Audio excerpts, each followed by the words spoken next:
Happy Sunday, everybody. As promised, I have been working my buns off to get the rotation guide made for Edge of Eternities. So, coming up shortly at the end of July, the exact date is... sorry, the exact date is going to be July 29th for Arena and August 1st in paper.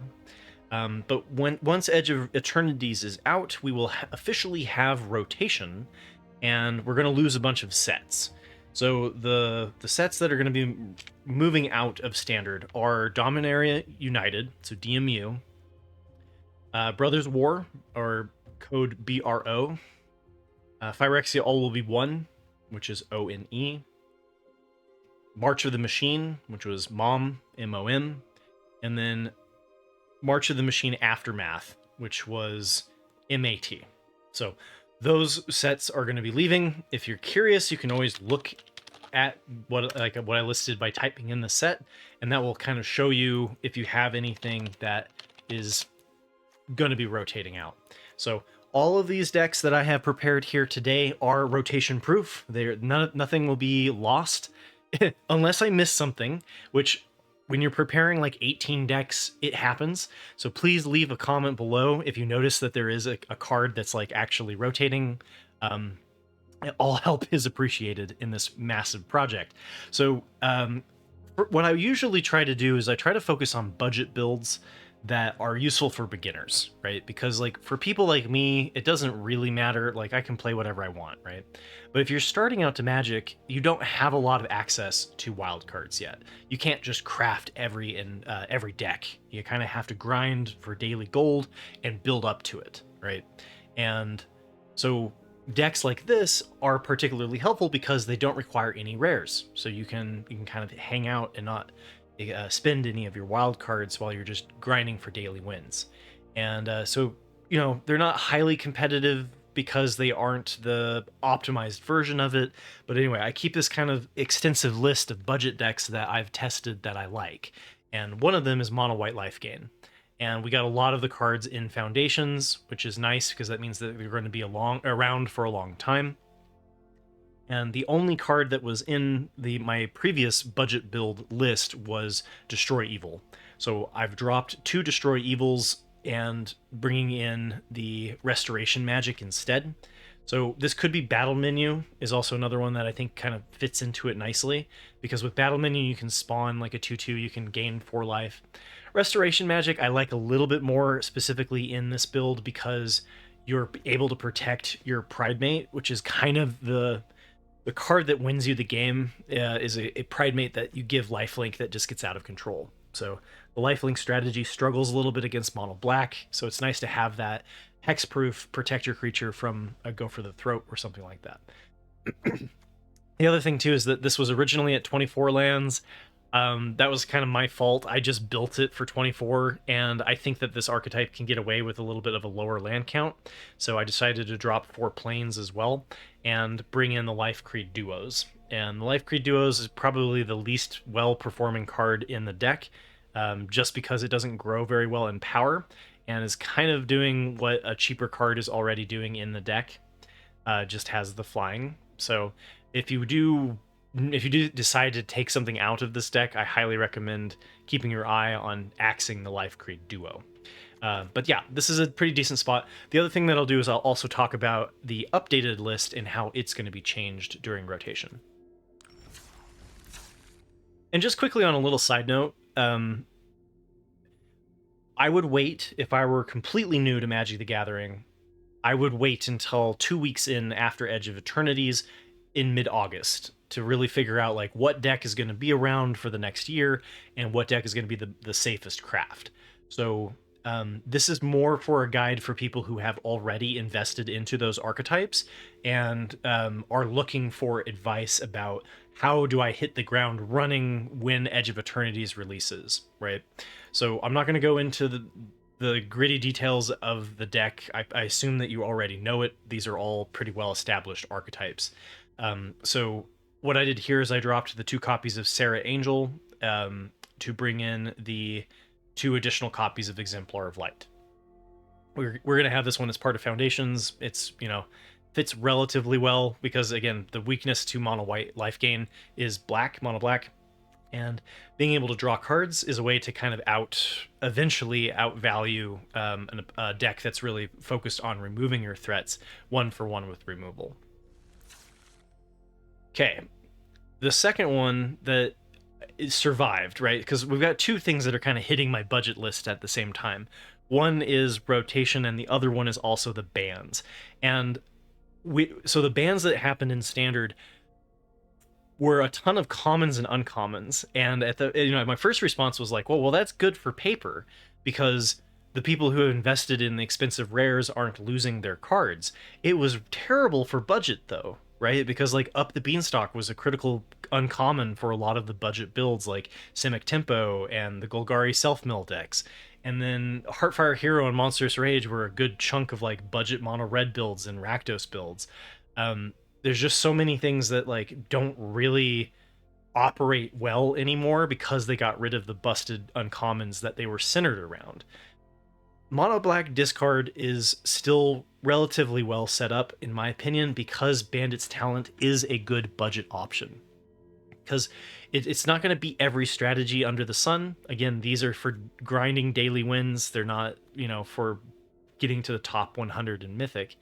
But this sort of strategy, you can definitely get wins because you're going to come up against something that's very creature centric or that cares about its hand, and you've just got way too much removal for them to deal with, right?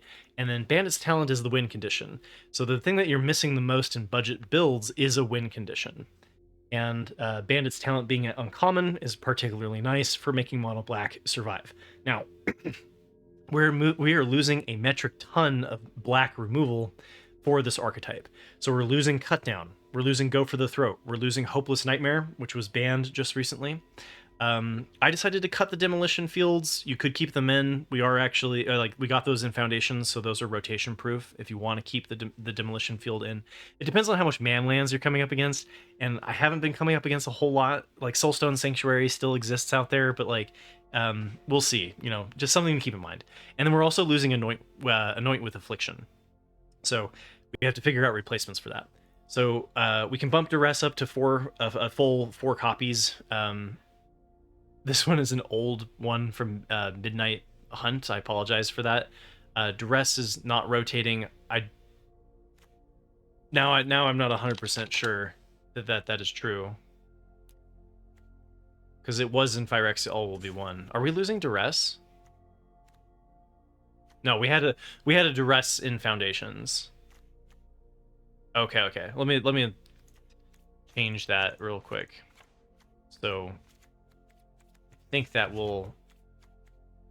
Okay, so now it's a Foundations card. I apologize. I was like, wait a second. Okay, so we're bumping up the Duress to full playset. It's a little bit risky if you come up against Selesnya Rabbits, which can be a really popular pick. We'll see how rotation goes. But if they're playing a really creature-heavy list, then the Duress is a whiff. But if they're not, then it's a really nice one to have, especially because we're a little bit harder at attacking the opponent's hand since we lost the Hopeless Nightmare, which was the enchantment for 1 black that caused your opponent to discard. So what we did though is we could also run additional Bitter Triumphs. This one's kind of nice for replacing the Shieldred's Edict kind of vibe, where we still need a little bit of Planeswalker hate. I decided to bring in the 4th copy of the Thoughtstalker Warlock. I think it performs relatively well in the budget space. Intimidation Tactics is like the version of Duress that if you're playing up against Azorius Control is going to be a whiff, but both of these allow you to attack the hand, similar to like what Hopeless Nightmare was doing on turn 1. And Ruthless Negotiation also still attacks your opponent's hand. So you've got still some decent 1-drop options for getting your opponent to have no hand. And then we also, I brought in the 4th copy of the Momentum Breaker. It's an edict like Shieldred's Edict, but doesn't hit Planeswalkers. It gives us a little bit of life gain against the aggro matchups. And then we have the full playset of Strategic Betrayal. And I think this one is also just leaning more heavily into the, edicts hurts certain strategies like midrange more than it does mono red goblins or Selesnya Rabbits. So there's going to be some matchups where it's not as good to be running 8 edicts, just like there's going to be some matchups where duress is bad, some matchups where intimidation tactics is bad. But I'm trying to make the thing viable, and we're also going to get some tools from Edge of Eternities that this does not include. So keep that in mind. I will continue to update my budget lists. I will continue to add to them in the up and coming year. So keep your eyes out for that if you are a budget player. And then I did feel like bringing the swamps back up on this one, just because you don't generally have a lack of stuff to do with your mana, because the bandit's talent actually does get a little bit pricey. So I brought in 2 more swamps. All right, so the upgraded version runs a couple of rares. Again, I'm not going to go into this too much because we are expected to see things change. This is just kind of to give you some ideas if you really love the archetype and you're looking for how to make it rotation proof, right? So instead of the cut downs, we can run the intimidation tactics. Instead of the go for the throat, we can run the strategic betrayals. The upside to the strategic betrayal too is that like 4-color Reanimator and Rakdos Reanimator strategies are going to be around post rotation. So being able to attack the graveyard is relevant, and so I think that is a decent one to include. And then similarly, Lord Skitter also allows us to hate on the graveyard. So I think this is a decent replacement, although different. It's better against the graveyard hate decks, it's worse against mono red, right? So since mono red took a hit with Monstrous Rage and Heartfire Hero being gone, and Cacophony Scamp rotating soon, it might be better to actually focus on graveyard hate. So Lord Skitter, I think, will be a decent replacement to Shieldred the Apocalypse. Obviously, it's not exactly the same. And then we're losing the Anoint with the Affliction. We're also losing the 3 copies of Liliana of the Veil. And one of the cards, though, that's not rotating is Unstoppable Slasher. I've been really impressed with this, even if you aren't running the Bloodletter of Akhlazotz that lets you win in 1 turn if you connect with the Unstoppable Slasher. It's still a recurring threat where if they remove it, they have to remove it twice, right? So this gives us an alternative win condition than just leaning strictly into the Bandit's talent. And then I also really like how Rankle's Prank plays in this archetype. This one, obviously, like, don't go too heavy into it. I think that if you have one, it's a fun inclusion. It fits the theme. You can use it to, burn them for 4 damage. You can use it to help them get Hellbent if they have card draw, which is the bane of this strategy. And then you can also, like, a double Edict, which, you've got a little bit more of the token production with the Preacher of the Schism and Lord Skitter, so that you have a little bit of sack fodder for the Edict hits you as well. So this will, I think, be a decent enough strategy. I don't think it's going to be tier 1. Usually we see mono black discard sitting somewhere around tier 2 or tier 3. Obviously, it depends on what the meta is made out of. This is going to keep decks like this are going to keep control decks in check a little bit by being able to attack their hand, which I think is nice. But it is going to be a little bit weaker to the strategies like mono red goblins and Selesnya Rabbits, and I think Selesnya Rabbits is looking particularly rotation proof. So this could have a problem if that's if that turns out to be the #1 popular deck. Speaking of which, let's cover what's happening with Selesnya Rabbits. So Selesnya Rabbits is losing Knight Errant of Eos. I think that we could bring in something like the Pollen Shield Hare. It doesn't really help you rebuild after Wraths. It's just an alternative rabbit that we see kind of come in some builds, not often in a lot these days. But, giving all of your tokens +1/+1 is a decent thing for a rabbit to do on a 2-drop. And then target creature you control gains Vigilance, gets +X/+X, where X is the number of creatures you control. Gives you a way to make a Burrowguard Mentor absolutely huge. So it's an alternative win condition as opposed to attack to the deck's weakness. And then we're losing Brushland, which is the Pain Land for green-white, and I think all of the Pain Lands can be starting towns. We're also getting the Shock Lands during Edge of Eternities, so we'll have a new set of those being printed. For the most part, I think starting town will actually work better than the Shock Lands, but the Shock Lands could be a decent replacement for the Fast Lands, which some of them are rotating. So like Razor Verge Thicket in this one is also rotating. So what I've done currently is replaced it with the Hushwood Verge, and then added in 2 plains and took out all of the forests for the basics, because these come in as forest on turn 1. So that, I think, is going to, because you have this weird tension where like Valley Might Caller and Pop Hatch Recruit Both want to be played on turn 1, which requires 14 green. And then the rest of the deck is relatively mono white, right? So you've got like these double pips on War and War Leader and the Season of the Burrow, which want a high count in white. So there is some tension. And again, if we get the green-white Painland, that could probably be a better addition than the, take out 4 planes and put in the Painlands, that sort of thing. So, but relatively untouched, right? Just we'll have to deal a little bit with the mana issues. All right, Azorius Artifacts. We're losing Temporary Lockdown, and we can always run the Split Up. Is a pretty solid replacement for Temporary Lockdown. It's not an enchantment. This doesn't have enchantment synergies. It destroys all tapped creatures instead of exiling everything. Like, there are pros and cons. There are differences between Split Up. But this is a decent option that plays largely like Temporary Lockdown does. Wiping the board of the early aggression and then rebuilding through your Simulacrum Synthesizer is the name of the game. So that one seems like a pretty no-brainer inclusion. And then we're also losing the Seachrome Coasts, which are the fast lands. So Darker Waste is the Painland. So the Seachrome Coasts are the fast lands. We can do the starting town. Again, it's another one that you could put in some shock lands from Edge of Eternities. Might work well in this archetype. And there's also a couple of different versions of Azorius Artifacts that are going around right now, so we're starting to see a little bit of a differentiation from what we saw before. I just decided to keep this as the most popular build that we saw prior to Final Fantasy. So again, we'll be updating that one as I do every Monday during my best of 1, best of 3 meta review, kind of talking about what's happening with each archetype specifically. But for the most part, Azorius Artifacts is looking like alive and well post rotation. Okay, Mardu Aggro is an archetype that still exists, even though we lost Heartfire Hero. It definitely hurts that we lost Heartfire Hero because we have these synergies with the Manifold Mouse and the Emberheart Challenger. I think that the synergies are alive and well enough without the Heartfire Hero that they will still survive. So really the only thing that we're losing during rotation for Mardu Aggro is Cacophony Scamp. And Cacophony Scamp was a way alongside Heartfire Hero to win on turn 3 with a large beefed up dude. Along those lines, we can still play Slickshot Show Off. And if we plot Slickshot Show Off on 2, hit it with a Dreadmaw's Ire and a plotted Demonic Ruckus or an Ethereal Armor.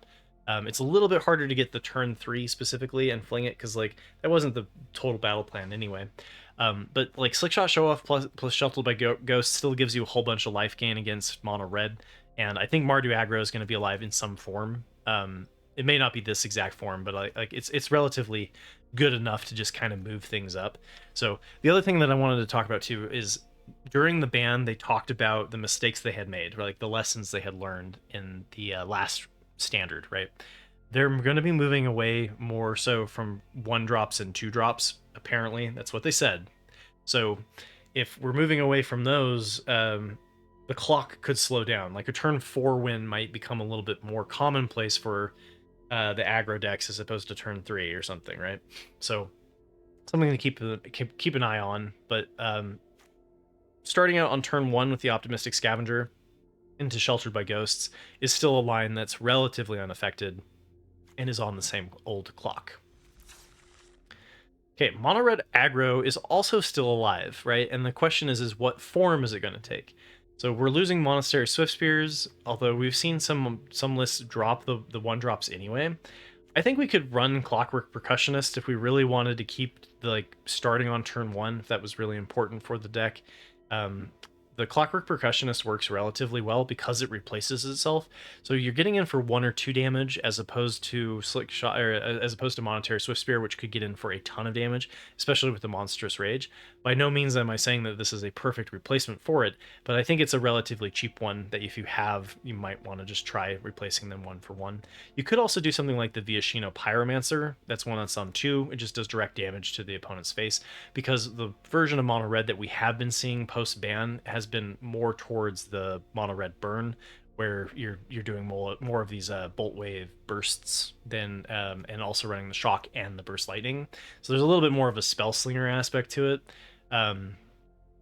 So just something to consider. You could also just drop the Clockwork Percussionist slot and run something like the Manifold Mouse, but that would work better if you were leaning more into the combat tricks.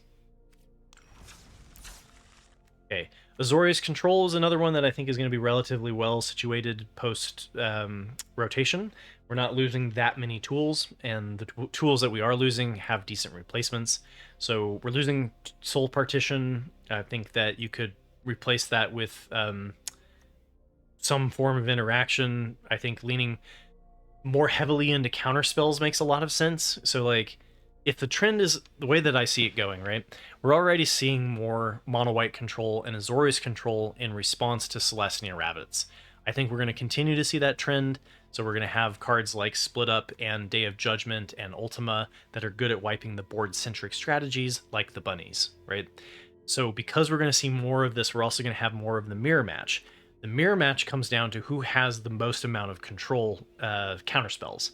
So Refute is a decent one to bring in. Syncopate, I think also, right, on top of the 3 steps ahead and the No More Lies, leans heavily into just counterspell everything our opponents are playing. So like before, talking about the temporary lockdown, these can easily just be copies of Split Up. We're losing Jace the Perfected Mind, which is one of the win conditions for Azorius Control. So Jace the Perfected Mind, we need some alternative condition to win. We're already seeing some of that with the inclusion of the Meringue River Regent, which gives us card draw, as well as just being a 6/7 flyer, right? So instead of 4 copies of the Hornblock Whale, we're running 4 copies, one copy of the Hornblock Whale and 1 copy of the Meringue River Regent. So the Jace slot basically being replaced with more counterspells with Syncopate, and then the Seachrome Coast being started with the Starting Town, again, could be just an Azorius Shockland. Rakdos Aggro, I think, is going to be alive and well in some form. Monastery Swiftspear obviously worked better with the Fling strategy than the Hired Claw, but I do think that the Hired Claw is a decent 1-drop and will get in for the chip damage here and there.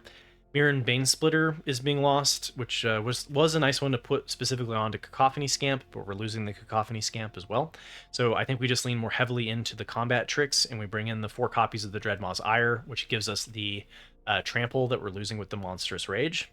And then we bring in the Emberheart Challenger instead of the Monastery Swiftspear to kind of give us more of that prowess, right? So we're moving up a little bit. 1-drop prowess creature. We're bringing in a 2-drop, which fits with what they're trying to achieve with moving things up the curve.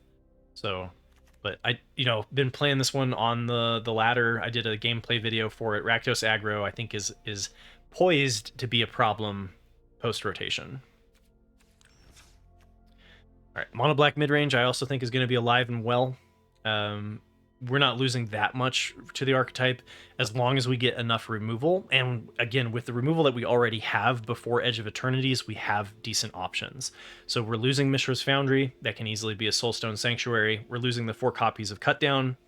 Those can be intimidation tactics to an extent. They sort of play the same, a little bit less so, but, you're getting rid of a creature card for 1, which is what Cutdown was doing. Obviously, the instant speed where you could get a 2-for-1 was a big deal. So, we're trying our best. We lost the Shieldred's Edict, we lost the Liliana the Veil, but we can bring in edicts like the Momentum Breaker. I like the Momentum Breaker here a little bit more than the Strategic Betrayal because it does give you life gain. But Strategic Betrayal, like I mentioned earlier in the video, could be a good one to bring in. It could be very relevant. Anoint with Affliction and Go for the Throat can just be Bitter Triumph. Does give us the Planeswalker Hate, and then the Archfiend of the Dross is rotating, and this can be some sort of, if you want to keep it demon synergies just for like flavor with the Bloodletters of Aclazotz and the Unholy Annex, you could bring in the Speed Demon. I personally think the Bloodthirsty Conqueror works really well, and I'm surprised I haven't seen it in more archetypes, possibly because it's a mythic. But when your opponent loses life, you gain that much life, is sort of like having lifelink on. This is sort of like a 5/5 lifelinker, like the Bat God, not Bloodletter of Aclazotz, but Aclazotz. But it also works with the Unholy Annex. So like how Shieldred the Apocalypse was offsetting the damage that you would get from the Unholy Annex, Bloodthirsty Conqueror, if your opponent is losing the 2 life, you gain the 2 life, so like you get 4 life instead of 2. So I don't know, it fits well enough into it, you might as well you know, give it a try. It works with the lost life off of the Unstoppable Slasher. Like if you have this in play, so like say you go Unstoppable Slasher, turn 4 Bloodletter Backlazats, they kill the Bloodletter Backlazats, you hit them for a ton of damage. You play the Bloodthirsty Conqueror.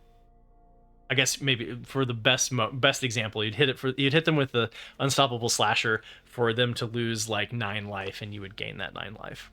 And so it has some synergies, it has some evasion. I don't know. Check it out. Let me know what you think about the Bloodthirsty Conqueror. And here's one that has definitely been seeing more play. I'm waiting to kind of get my drafting done for Final Fantasy, and we'll probably play more of it during Edge of Eternities.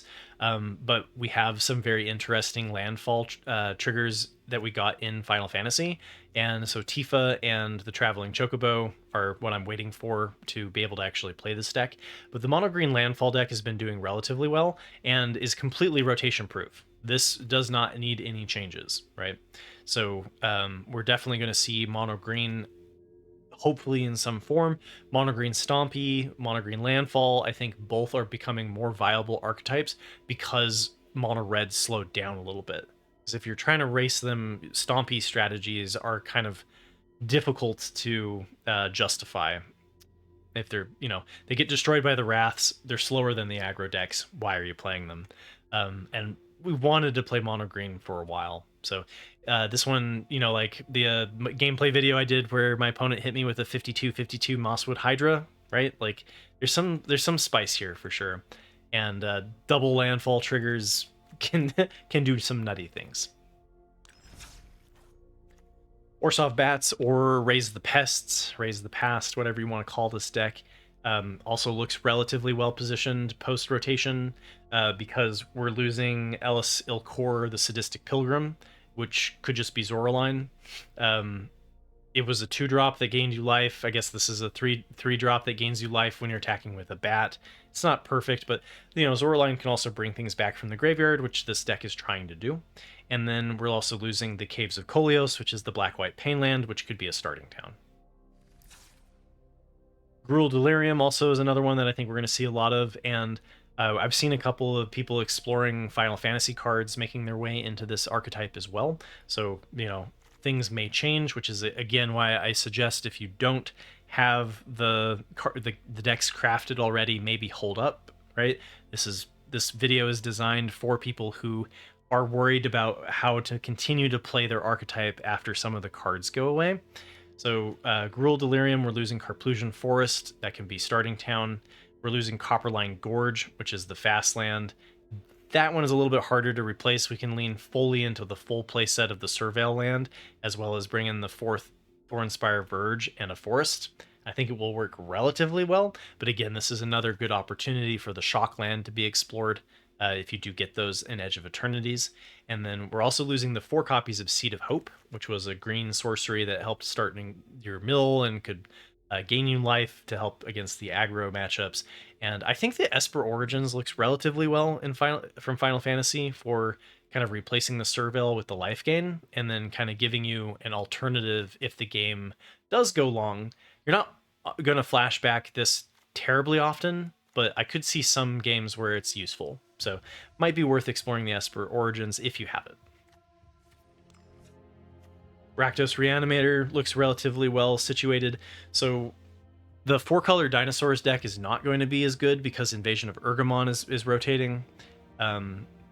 Which the point of playing the Jurassic Park build is because Invasion of Urgamon happens on turn 2. You can then do a turn 3 Zombify, and you can drop your synergistic dinosaurs, right? So you could replace this with the Dinosaur Shell if you want. You could do Rakdos Reanimator with dinosaur payoffs, but you're gonna be base black-red instead of green-red because we're losing the Invasion of Urgamon. So Rakdos Reanimator, we're losing the Sulphur Springs. That could be a starting town. We're losing the Blackcleave Cliffs. Right now, I just threw in 2 mountains and 2 swamps. Again, probably should be a Shockland, or so hopefully some form of black-red fixing. Atali Primal Conqueror is rotating, and that one, like, you'd need just top-ins top in things that you want to reanimate, they don't have to be anything particularly, they don't have to be anything in particular, right? So the fact that Atali is rotating doesn't affect this too negatively. It affects decks like the Boros Dragon Storm, where you're trying to cycle a bunch of exiled cards. That one won't work as well with losing Atali. We're also losing Scrapwork Mutt, and Scrapwork Mutt was a little bit of an enabler along with Bitter Reunion, but we have options to make that work. So we've got the Brass's Tunnel Grinder, so we can bring in those. I think is a decent alternative. Being able to discard any number of cards gets plenty of stuff into your graveyard, and then we also get the Discover ability later if you do flip the Brass's Tunnel. The Brass's Tunnel Grinder, and then we also have Collector's Vault, and we're gonna see, I think, the Collector's Vault combo with Reenact the Crime. That hasn't gone anywhere, so I think we're gonna see some form of Azorius Omniscience come back as well, right? Why can't I find? Oh, it's because it's stuck on black. Anyway, more on that later, right? No reason to speculate about it until we actually see. So this one is the one that I've been bumping into a lot, right? This is the mono white tokens build. It's been around in some form, competitive scene. It shows up every once in a while. It's positioned well outside of the Dimir Midrange situation in best of 3, but right now everything I'm talking about is focused on best of 1 anyway. But we do see people playing the mono, the best of 3 strategy in best of 1, and some mono white tokens is losing lay down arms. Those I think fit relatively well with just being Elspeth's Smite, which was reprinted in Foundations, so we will have that until 2029 at the very least. And then the one Sunfall that was being played in here could be an Ultima. The rest of the deck is not rotating anytime soon. We got this at least until the January 2027, which will be when the next rotation is. Which I think is kind of cool, right? Because, like, why they always did rotation in the summer, I never understood. Like, it makes more sense to have it happen during the new year, in my opinion. Especially because, like, Christmas sales, rotation's always an exciting time for Magic the Gathering, and, like, it's always where the most life is breathed into it. So, like, making that January, where you've got the hype of, like, Christmas and whatnot, like, I don't know, it makes more sense to me. So, Dimir Midrange is going to be... So, by the way, just to clarify, this year, like, January 2026, nothing is happening. It'll be January 2027, so we'll have, like, an extended little bit of the next period of standard. Okay, so Dimir Midrange is also a deck that I think is losing a lot of black interaction, but I don't think is going to be gone post-rotation. The question is whether or not the tools that we have or the tools that we get in Edge of Eternities will be good enough to replace the tools that we're losing. So again, cut down can be intimidation tactics, sort of. Go for the throat can be shoot the sheriff, sort of. We can Shieldred's Edict. We could go with something like Spell Stutter. We could also just play another Edict. I like the Spell Stutter a little bit, especially because, like, I'm leaning more fully into the Fabloom Trick, as we'll talk about here shortly. Underground River is the Painland. That one can be the starting town.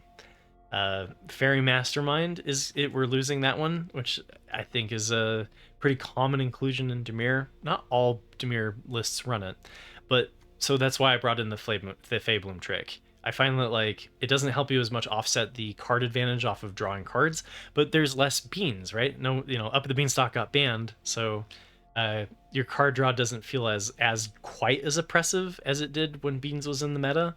So I think Fairy Mastermind, like, we can keep the Fabloom Trick to keep the fairy count high so that we can run the Spell Stutters. Saba Cryptomancer was one that Mogd was exploring. Cecil Dark Knight 2 is sometimes included in Dimir. It's better if you can protect it. I think what I like about Dimir is potentially adding in a little bit of rat synergies. So we've got the 3 copies of the Azure Beastbinder and the 1 copy of Wrenn, which I think could be nice alternatives. And then we're also losing the Darkslick Shores, and I threw in 4 islands. I think this build can work with 4 islands. I don't think we need to have the Dark Slick Shores to make this work.